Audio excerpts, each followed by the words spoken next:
Sex abuse victims call on the Evansville Archdiocese to stop hiding church sex crimes. Good evening, I'm Chad Seawich. And I'm Marianne Lyles. In this 14 News follow-up, we take you to St. Benedict Cathedral today, where victims stood outside handing out leaflets urging Bishop Gerald Gettelfinger to be more forthcoming about abusive priests. This comes just weeks after the diocese announced Monsignor Othmar Schrader abused several boys during his nearly 30 years at a Jasper church. I was abused for a period of about 4 years in central Missouri by a priest. 3 of my siblings were abused as well. David Clohessy recovered from the abuse by directing the Survivors Network of those abused by priests, otherwise known as SNAP. Clohessy helps other victims heal by encouraging them to come forward about the abuse.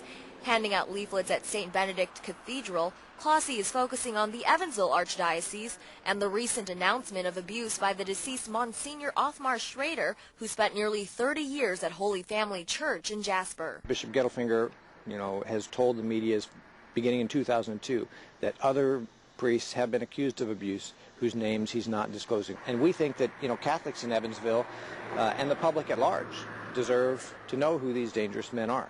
The question for me is, why did it take 11 years for all this to come out? Father Gary says being open is the only way to heal. He knows firsthand he was also abused by priests.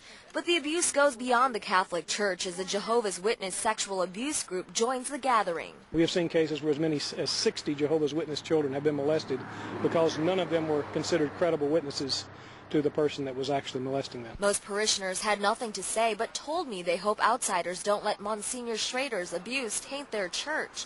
Mark Browning has been patient, understanding Bishop Gettelfinger has a lot on his plate. All of us are wearing his moccasins. That's not an easy position to be in. He wants to be fair to everybody, and to be fair, you needed a lot of information. I left a message for Bishop Gettelfinger at the Archdiocese for a comment, but those calls were not returned.